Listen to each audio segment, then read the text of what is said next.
Au sommet de cette édition, le gouvernement burkinabé poursuit ses efforts de développement des infrastructures à travers la création de la société Fassorail en Conseil des ministres du mercredi dernier. De quoi s'agit-il et quels sont les avantages de la création d'une telle structure? Vous entendrez l'expert Lazare Kombéré, enseignant à l'École nationale des travaux publics.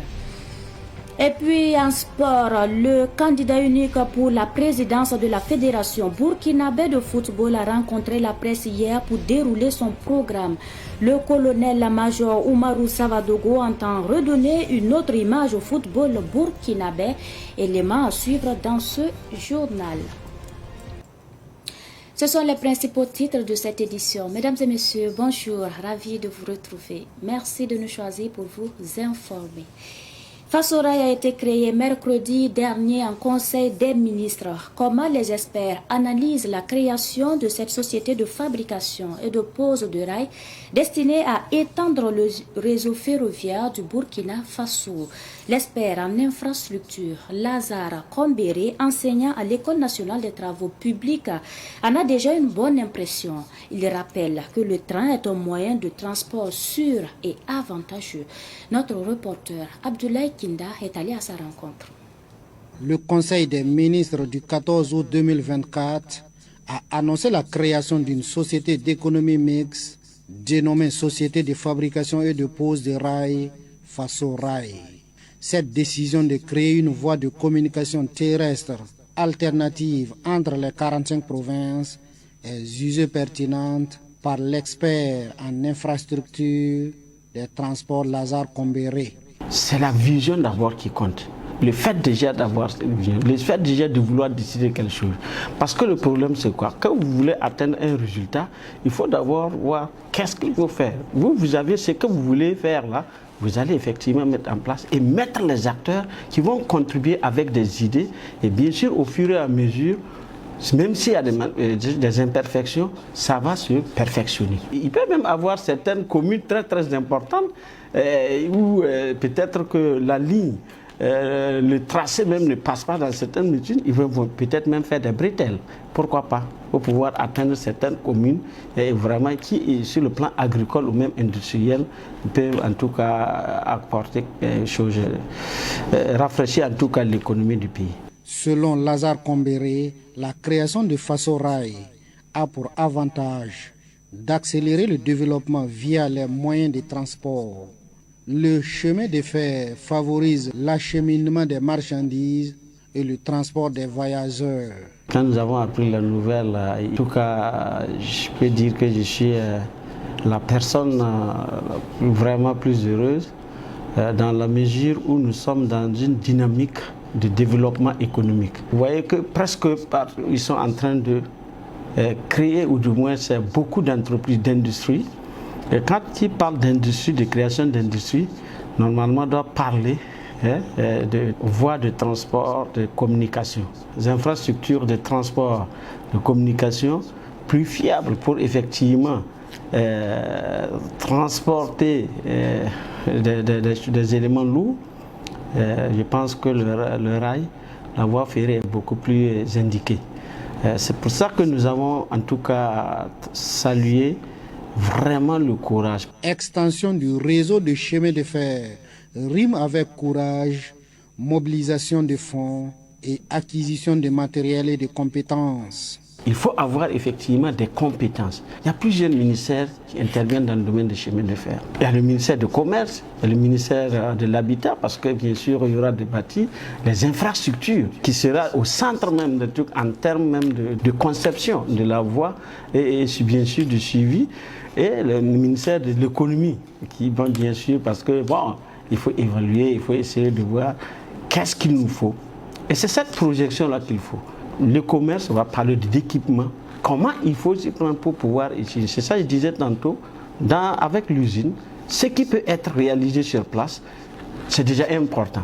Et ce qui ne peut pas être une chose, il faut nécessairement planifier pour pouvoir s'unir. Il faut que la planification soit parfaite. La voie ferrée est beaucoup plus importante. Ça veut dire que si la voie existe, quels sont les éléments qu'il faut? C'est les équipements.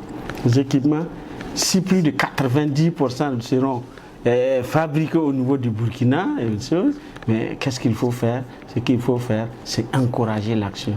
Parce que je pense qu'il n'y aura même pas de problème à ce niveau. Fassorail a un capital de 70 milliards. Sa mise en fonctionnement demande un délai de 18 mois. La Direction générale des douanes a introduit une nouveauté dans les formalités de dédouanement des véhicules d'occasion importés.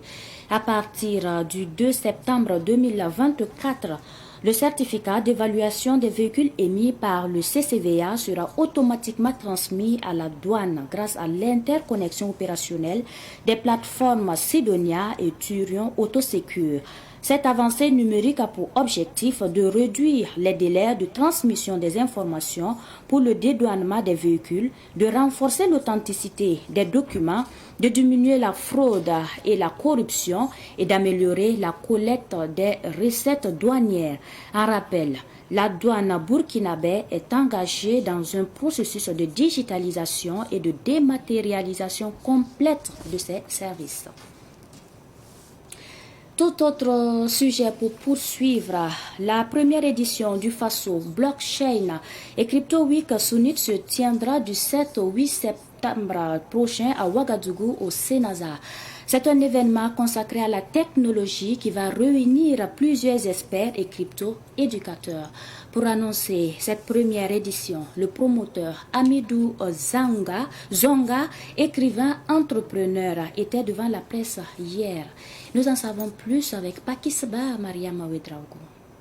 C'est sous le thème Technologie blockchain, avenir des finances et opportunités d'investissement que se tiendra la conférence internationale de 2 jours. Une conférence pour vulgariser les nouvelles innovations numériques comme la crypto-monnaie. C'est le plus grand rendez-vous dédié à la blockchain, aux crypto-monnaies, au bitcoin, au Web3, qui va permettre à l'ensemble des populations burkinabées d'avoir des informations capitales, des informations stratégiques, des informations substantielles sur l'écosystème cryptographique au Burkina Faso. Ça va être l'occasion également pour les participants de rencontrer les acteurs clés, les experts, les crypto-éducateurs et l'ensemble même de la classe cryptographique au Burkina Faso. Nous aurons également la participation d'experts qui nous viendront de l'extérieur, notamment Dubaï, qui vont permettre à l'ensemble des participants de sortir vraiment agrandis avec des informations importantes sur l'écosystème de la crypto-monnaie. Le conférencier Amidou Zonga n'occulte pas l'existence de l'arnaque dans la crypto-monnaie. Mais avec un peu de formation et de connaissances dans le domaine, les gens pourront l'éviter. Je ne dis pas qu'il n'y a pas de l'arnaque dans la crypto-monnaie, mais la crypto-monnaie, ce n'est pas de l'arnaque. J'aime prendre cet exemple. Ici, à Ouaga, nous avons des grands marchés appelés Rodwoko, on a des grands marchés appelés Zapdaga, on a des grands marchés appelés Sankareare, on a des grands marchés appelés Disiar. Mais est-ce que dans ces différents marchés-là, n'y a-t-il pas des commerçants véreux? N'y a-t-il pas des commerçants qui arnaquent, qui escroquent des clients? Mais est-ce pour autant qu'on vous dira que le commerce en lui-même, là, c'est de l'arnaque?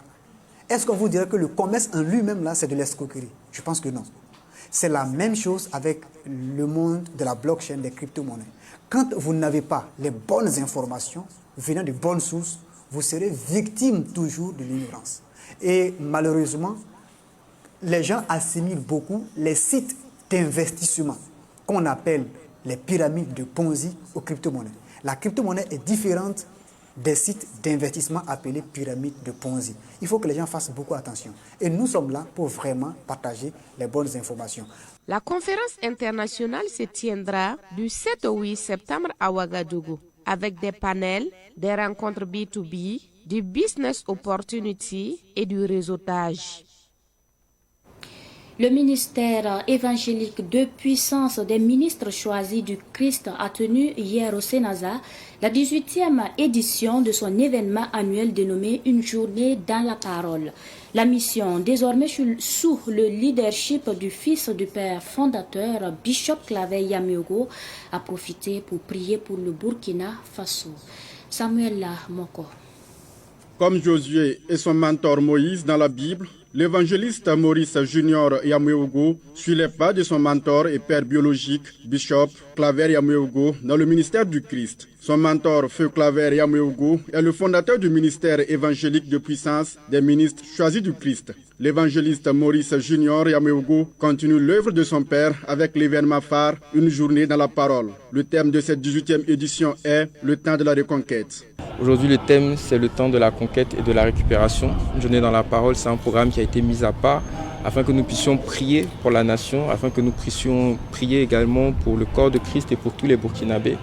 Et cette 18e édition coïncide avec aussi un temps que nous traversons au niveau de la nation et nous voulons vraiment recommander le pays entre les mains de l'Éternel et dire que sans Dieu, nous ne pouvons pas y arriver. C'est le Saint-Esprit qui nous inspire, donc c'est tiré du livre de Josué.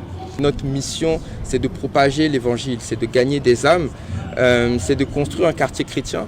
Notre vision, c'est de bâtir encore pour le Seigneur, c'est de nous étendre également à l'international, construire des orphelinats, des hôpitaux, des universités et contribuer vraiment à l'épanouissement économique et spirituel du Burkina Faso. La conquête, elle est d'abord spirituelle. Elle se gagne d'abord sur le plan spirituel et elle se manifeste ensuite sur le plan physique. D'éminents hommes de Dieu ont pris part à cette 18e édition d'une journée dans la parole. Tout est possible à Dieu.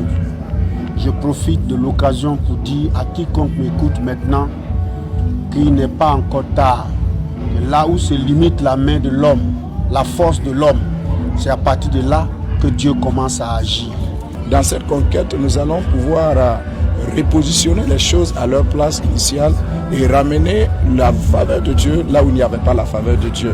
La délégation spéciale de la commune de Ouagadougou a été aux côtés du ministère évangélique de puissance des ministres choisis du Christ. Le pays traverse un certain moment de difficultés et nos gouvernants font ce qu'ils peuvent. Mais il faut également s'unir à Dieu, invoquer Dieu pour qu'il puisse accompagner toute action et tout ce que nous faisons pour le retour dans la paix et pour notre cher pays, le Burkina Faso.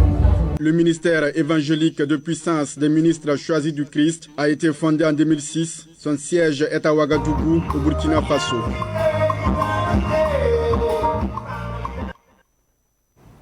Sport avant de refermer cette édition. Le colonel-major Oumarou Sawadogo, seul candidat à l'élection du président de la FBF du 31 août prochain, a présenté son programme de campagne à la presse hier. Il entend redonner une autre image au football burkinabé. La conférence est tenue à la salle de conférence du Sinos B. Ruben Wilson Kodio. C'est un programme ambitieux d'un football résilient, émergent et excellent que l'équipe du candidat Oumarou Sawadogo a présenté à la presse. Et pour atteindre ces objectifs, 4 axes principaux soutiennent ce programme. Des analyses diagnostiques et des défis à relever qui en découlent, 4 axes stratégiques majeurs ont été dégagés par notre programme de gouvernance. Il s'agit de l'axe 1. L'amélioration de la gouvernance du football burkinabé. De l'axe 2, le renforcement des capacités des acteurs et la promotion du football burkinabé. De l'axe 3, le renforcement et l'entretien des infrastructures et les équipements du football. De l'axe 4, qui est la mobilisation des ressources financières et l'optimisation de leur gestion. Pour accompagner la mise en œuvre de ce programme, un système dénommé CRAT vient rappeler les valeurs du football burkinabé. Clarté, il s'agit, comme c'est collégialité, qui vise à rechercher toujours un consensus autour des objectifs afin de créer un environnement sûr et attractif au profit des acteurs du football. Elle, comme loyauté, qui vise à construire et à privilégier des relations sincères doublées d'une convivialité qui rassure l'ensemble des acteurs dans le respect des engagements mutuels. A, comme ambition, qui vise à créer plus de valeur ajoutée à notre football au-delà de l'économie nationale. R, comme responsabilité, qui vise à prendre en compte l'utilité collective et la responsabilité de tous les acteurs dans la mise en œuvre des activités. T, comme tolérance, qui prône l'acceptation mutuelle malgré nos différences d'opinion et de pensée et de travail ensemble pour l'atteinte des résultats. E, comme engagement, qui invite chacun à avoir confiance dans l'action, à être fier de servir le football et investir pleinement pour la réussite collective. s'il est élu le 31 août prochain à la tête de la Fédération burkinabé de football, le premier challenge de Ousmane Sawadogo sera sans doute la reprise des championnats. En ce qui concerne les promesses de campagne, le candidat est clair. On ne peut pas promettre ce qu'on n'a pas. Mais ce qui est sûr, on ne fera pas moins que ce qu'il y a. Si je vous donne des chiffres tout de suite, et puis je n'arrive pas à honorer, vous allez dire, c'est la même chose. Mais ce qui est sûr, sachez qu'on fera des efforts. La campagne proprement dite a débuté aujourd'hui dans les régions du centre-nord et du plateau central. C'est l'essentiel de cette édition. Merci à vous qui l'avez suivi de bout en bout. Merci pour votre constante fidélité. Portez-vous bien.